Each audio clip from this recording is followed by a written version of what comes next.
Hello everyone, I am Ushma Ahuja. Today I am taking chapter 2 of class 10th real numbers. Real numbers के बारे में आप पहले भी previous classes में पढ़ चुके हैं. A number is a mathematical object used to count, measures and label. Numbers के बिना हम कुछ नहीं कर सकते हैं. Addition, subtraction, multiplication, division and exponentation. कुछ भी अगर हमें करना है तो उसके लिए numbers का होना बहुत जरूरी है. नंबर्स को हम क्लासिफाइड करते हैं रियल नंबर और इमेजिनरी नंबर में. और रियल नंबर भी फिर दो उसमें क्लासिफाइड होते हैं. एक होता है रैशनल, एक होता है इरेशनल. फिर रेशनल नंबर में भी आ जाते हैं फ्रैक्शन और इंटीजर्स. फिर इंटीजर्स में आ जाते हैं आपके negative and whole numbers. And whole numbers आपके जीरो एंड नेचुरल. तो इस तरह से नंबर्स को हम क्लासिफाइड करते हैं. अब आते हैं रियल नंबर क्या होते हैं. Real numbers are constitutes the union of all rational and irrational number. Real number में रैशनल और इरेशनल दोनों नंबर्स आ जाते हैं. कोई भी रियल नंबर को हम इजीली नंबर लाइन पे प्लॉट कर सकते हैं. इमेजिनरी नंबर क्या होते हैं. Imaginary number is a complex number that can be written as real number multiplied by the imaginary unit. The square of an imaginary number bi is b square. For example, bi is an imaginary number. देखिए कभी भी अगर squaring के आगे minus है तो वो imaginary number कहलाता है, क्योंकि इसको हम परफेक्ट स्क्वायर में स्क्वायर रूट में चेंज नहीं कर सकते हैं. इसी तरह से स्क्वायर रूट ऑफ -25 पॉसिबल नहीं होता है, इसको स्क्वायर रूट 5i आता है. तो इस तरह से इमेजिनरी नंबर जो होते हैं वो परफेक्ट नंबर्स नहीं कहे जा सकते. Zero is consider to be both real and imaginary. दोनों में आता है जीरो. अब रैशनल नंबर क्या होता है आप पहले भी पढ़ चुके हैं. रैशनल नंबर वो नंबर्स होते हैं जो p/q फॉर्म में लिखे जा सकते हैं. मींस न्यूमरेटर एंड डिनोमिनेटर जिसमें दोनों होना चाहिए. डिनोमिनेटर जिसमें कभी भी इक्वल टू नॉट जीरो होगा. irrational number are not a rational number are called irrational number. जो नंबर रैशनल नंबर नहीं है उनको हम इरेशनल नंबर कहते हैं. जैसे √5, √2 they all are called irrational number. Real number को हम इस तरह से समझ सकते हैं. ये देखिए रेशनल में सभी आ जाते हैं. सबसे पहले नेचुरल नंबर, फिर उसके बाद होल नंबर. होल नंबर में आपके नेचुरल भी इंक्लूड हो जाते हैं. फिर आते हैं इंटीजर्स. इंटीजर में आपके नेचुरल, होल और नेगेटिव नंबर्स भी आ जाते हैं. और रैशनल में सभी कुछ आ जाता है, मतलब नेचुरल, होल, इंटीजर्स सभी इंक्लूड हो जाते हैं. उसको हम रैशनल नंबर कहते हैं. इरेशनल में रूट वाले नंबर्स आ जाते हैं. √2, √3, pi they all are called irrational number. अब एक आया Euclid's division lemma. Euclid division lemma start that given two integers a and b where exists a unique pair of integer q and r such that a equal to bq plus r. ये इक्लाइड्स lemma ने एक अपनी theory दी जिसमें उन्होंने बोला कि zero is always lesser than and equal to r and r is always lesser than b. This lemma is essential equivalent to dividend equal to division into quotient plus remainder. जब भी हम कोई divide करते हैं तो उसमें जो dividend होता है वो division into quotient plus remainder के इक्वल होता है. In other words, for a given pair of dividend and divisor the quotient and remainder obtain are going to be unique. तो इक्लाइड्स लेमा की हेल्प से हमने एचसीएफ फाइंड कर सकते हैं.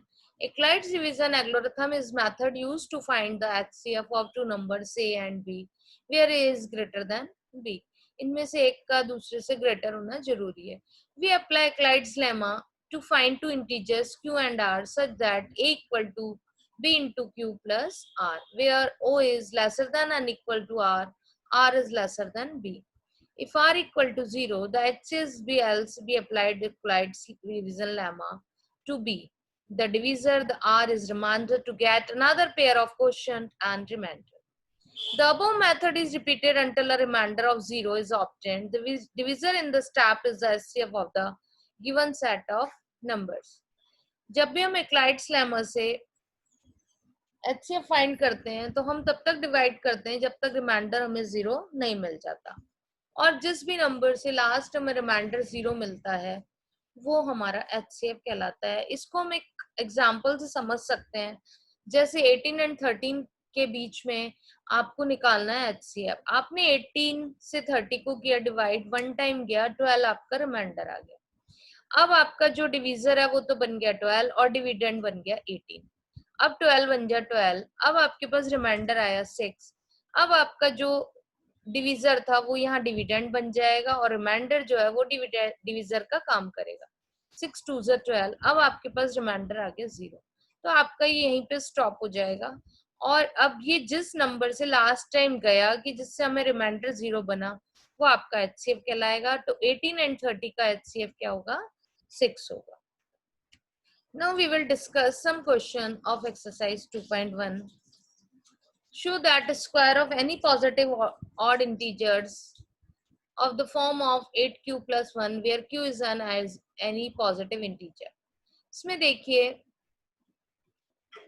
if a equal to 4m plus 1, अब आपको squaring लेनी थी तो आपने क्या लिया? 4m plus 1 लिया, बोथ साइड स्क्वायरिंग कर दी, a square equal to 4m plus 1 का होल स्क्वायर। यहाँ पे आपने फॉर्मूला लेना है a square plus 2ab plus b square. 4m का स्क्वायर होता है 16m square plus 2ab 8m plus b square is 1। यहाँ पे आपने 8m क्या ले लिया? कॉमन ले लिया, तो आपके पास बच गया 2m प्लस 1। इस 2m प्लस 1 को हम लेट कर लेंगे q, तो ये आ गया हमारे पास 8q प्लस 1। इसी तरह आप a equal to 4m plus 3 ले लीजिए, बोथ साइड स्क्वायरिंग करेंगे, a square plus 2ab plus b square. a square मतलब 4m का square 16m square, 2ab 2 into 4 into 3, 2 4 जा 8, 3 जा 24m, 3 3 जा 9। अब आपने क्या किया? यहाँ पे 9 को तोड़ लिया दो पार्ट्स में, 8 प्लस 1 में। यहाँ पे से आप 8 को कॉमन ले लेंगे, 2m square plus 3m plus 1, और ये आप लेट कर देंगे, आप इसको कर देंगे लेट q, तो ये आ गया आपका 8q plus 1। Hence the square of any positive odd integer is in the form of 8q plus 1। यही हमें प्रूव करना था। नेक्स्ट क्वेश्चन है, use Euclid's division lemma to show that cube of any positive integers is either in the form 9m, 9m plus 1 or 9m plus 8 for some integers m. Let a be two positive integers, a is greater than b, a equal to bq plus r। ये हमें पता ही है formation where q and r are positive integers। अब हमने यहाँ पे b लेना है 3। If 9 is multiplied by 3, a perfect cube number is obtained. So a equal to 3q plus r. 0 is lesser than or equal to r, r is lesser than 3. It means जो r होगा वो 1 और 2 हो सकता है। तो सबसे पहले हमने लिया a equal to 3q, इसका हमने बोथ साइड क्यूब किया, तो बोथ साइड क्यूब करने पे आ गया a क्यूब और ये आ गया 3q का होल क्यूब 27 क्यूब। और ये आपने यहाँ पे फिर 9 क्या ले लिया कॉमन, 9 इंटू 3q 9, और m को हमने ले लिया, लेट किया 3 क्यूब इक्वल टू m, तो ये आ गया 9m। दूसरी कंडीशन ली हमने a equal to 3q plus 1, both side cube किया। अब आपको पता है a प्लस बी का होल क्यूब क्या होता है? a cube plus b cube plus 3a square b plus 3ab square. यहाँ a के प्लेस पे है आपका 3q और b के प्लेस पे है 1। अब आपने किया a क्यूब आपका क्या आ रहा है? 3q का whole cube 27 cube plus b cube क्या हो गया? 1 का क्यूब क्या होता है? 1, 3a square b 27q square plus 3ab square इन क्यूब। अब आपने इसमें 9 क्या ले लिया? कॉमन ले लिया, तो यहाँ पे 9 कॉमन लेने पे इसको आप लेट कर लेंगे m। अब ये m लेट करने के बाद ये आ जाएगा 9m प्लस 1। नेक्स्ट लेते हैं आप a equal to 3q plus 2, a equal to 3q plus 2, a cube plus 3q plus 2 का होल क्यूब, वही सेम फॉर्मूला लगेगा a cube plus 3a square b plus 3ab square plus b cube. तो ये आ गया आपका 27 cube plus 8 plus 54 cube square plus 36 cube. यहाँ पे भी आपने 9 कॉमन ले लिया, तो ये आपके पास ये चीज आ गई, ये प्लस का साइन है यहाँ पे। ओके, तो 9 कॉमन लेने के बाद इसको आपने लेट कर लिया, क्या लेट कर लिया? m, तो ये आ गया 9m प्लस 8। नेक्स्ट लेते हैं हम a equal to 3q plus 2, a cube equal to 3q plus 2 का whole cube equal to 27 cube plus 8 plus 54 q square plus 36 cube. ऐसा करने से आपके पास वही सेम यहाँ भी प्लस का साइन आएगा। आपने लिया a cube 27 cube plus 54 q square plus 36 cube plus 8, आपने 9 कॉमन लिया, ये माइनस की जगह आपने प्लस ही रीड करना है।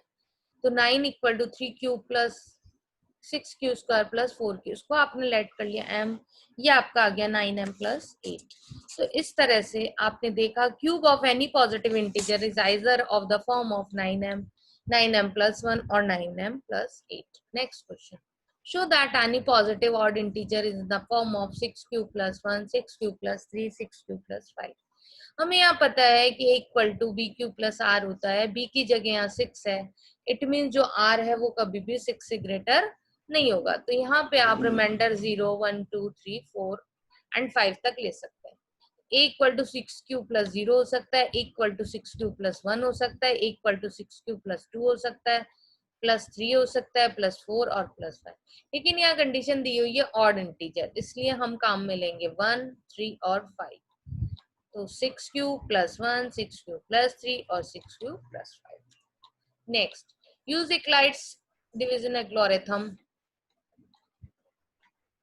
to find the HCF of 210, 55, 420, 130, 75, 243 and 135, 225, 196, 388, 38220, 867, 255। First है अपना 210 एंड 55। अब इसमें 55 छोटा नंबर है और 210 बड़ा है। 55 से 210 को 55 से करेंगे डिवाइड, मतलब 55 तो आपने ले लिया डिवीजर और 210 ले लिया आपने डिविडेंड। 55 का टेबल 3 टाइम जा रहा है 165, 45 आपका क्या बच गया, रिमाइंडर बच गया। इसको आप इस फॉर्म में रखेंगे। 210 तो क्या है आपका ए है, बी आपका क्या हो गया 55, क्यू क्या आ गया 3 और रिमाइंडर क्या आ गया 45। तो इस तरह से रखा। अब नेक्स्ट स्टेप इसका लेते हैं हम। नेक्स्ट स्टेप में आपने क्या करना है, 45 को आपने ले लेना है डिविजर और 55 को ले लेना है डिविडेंड। 45 बन जा 45, आपका 10 क्या आ गया, रिमाइंडर आ गया। अब इसको फिर हम लिखते हैं 55 इक्वल टू 45 इंटू 1 प्लस 10। तो अभी भी हमारे पास रिमाइंडर 10 आ रहा है। अब हम नेक्स्ट स्टेप में 10 को ले लेते हैं डिविजर और 45 को ले लेते हैं डिविडेंड। 10 फोर जा 45, अब इसको लिखते हैं 45 equal to 10 into 4 plus 5। Next अब आप लेते हैं 10 को तो ले लेते हैं आप डिविडेंड और 5 को ले लेते हैं डिविजर। 5 टू जा 10, अब रिमाइंडर आ गया 0। तो मतलब यहाँ पे हमारे ये जो है स्टेप कंप्लीट हो गया, क्योंकि रिमाइंडर क्या आ गया 0। तो 10 इक्वल टू 5 इंटू 2 प्लस 0 ले लेते हैं। 5 टू जा 10, ओके। तो 210 और 55 के बीच आपका क्या आएगा, HCF 5। नेक्स्ट 420, 130, इसी तरह से आप लेंगे 420 और 130 को।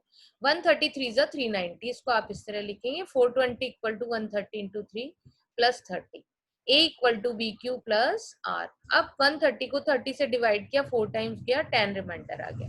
130 इक्वल टू 30 इंटू 4 प्लस 10, इसे भी लिख लिया। अब आपका 10 3 जा 30, रिमाइंडर क्या आ गया 0 आ गया। अब रिमाइंडर 0 आ गया, तो ये यहीं पे हमारा कंप्लीट हो गया प्रोसेस। अब हम यहाँ पे, आपका किससे गया, ये 10 से गया, तो 10 आपका क्या हो जाएगा, HCF हो जाएगा बिटवीन 420 एंड 130। नेक्स्ट है 75 एंड 243। 75 को डिवाइड किया, 3 टाइम्स गया, 225 एंड 18, इसको हमने लिखा A equal to b q plus r की फॉर्म में। अब आपने 18 को तो ले लिया एज ए डिवीजर और इसको ले लिया डिविडेंड। 18 4 जा 72, 3 आपका आ गया remainder. 75 equal to 18 into 4 plus 3, फिर आपने 3 से 18 को किया डिवाइड, तो आपका रिमाइंडर आ गया 0। इट मीन्स कि आपका ये जो यहाँ पे कंप्लीट हो गया, ओके। Next 135 and 225। 135 बन जा 135, तो 90 आपका रिमाइंडर आ गया। 225 इक्वल टू 135 इंटू 1 प्लस 90। अब 135 90 इंटू 1 प्लस 45, 90 बन जा 90 और ये हो गया आपका 45 रिमाइंडर। 45 टू जा 90 और ये आपका बन गया इस तरह से। तो 225, 135 और 225 के बीच आपका क्या आया, HCF 45। नेक्स्ट आता है 196, 38220। इस तरह से आपने करा तो ये आपका आ गया 196 कंप्लीटली डिविजिबल है 195 बार। पहले आप 196 1 जा करोगे, फिर 9 बढ़ जाएगा, फिर 5 बढ़ जाएगा। इसको आप रफली डिवाइड करके देख सकते हैं। तो इसमें हमारा डायरेक्ट आंसर क्या आ गया 196 से आ गया, क्योंकि 196 से फर्स्ट टाइम में पूरी तरह से कंप्लीटली डिविजिबल है। अब आता है 1867 और 255। 255 से इसको डिवाइड किया, 3 टाइम्स किया, 102 आपका रिमाइंडर बचा। फिर 102 को डिविजर रखा और 255 को डिविडेंड रखा, तो 2 बार गया 204। 51 आपका हो गया डिविजर और 102 हो गया डिविडेंड। 51 2 जा 102 गया, रिमाइंडर आ गया 0, ये यहीं पे स्टॉप हो गया। इसका मतलब इन दोनों के बीच में जो आंसर आया वो आया आपका 51। Okay, next, HCF of number 408 and 103 is expressed in the form this, then find the value of x। इसमें आपने क्या करना है, सबसे पहले तो इन दोनों के बीच में HCF निकाल लेना। तो इनका HCF आपने निकाला, तो आपने जब प्रोसेस स्टार्ट किया तो आपका HCF क्या आया, इसका 24 आया। क्या आया, HCF 24। तो आप क्या करेंगे, इसके इक्वल जो है वो रख देंगे 24। अब ये जो है मल्टीप्लाई करने पे ये इधर आके क्या बन जाएगा, प्लस का बन जाएगा। जब RHS से LHS में लाएंगे तो ये पॉजिटिव हो जाएगा। ये दोनों जुड़ के बन गए 2064। अब x की वैल्यू निकालनी है तो 1032 से इसको कर देंगे डिवाइड, तो x क्या आ गया आपका 2 आ गया। तो मतलब इस क्वेश्चन में सबसे पहले HCF निकालेंगे, HCF निकालने के बाद इसको इसके इक्वल रख देंगे। इसको इक्वल रखने के बाद एक इक्वेशन आ गई, इसको आप सॉल्व कर देंगे। सॉल्व करने पे ये x इक्वल टू 2 आ गया। ये इंपॉर्टेंट क्वेश्चन है। Thanks for watching. Thanks. If you like the video, please subscribe my channel Math Science के Fun Day. Also press like button and give your valuable comments to improve the video. Thank you.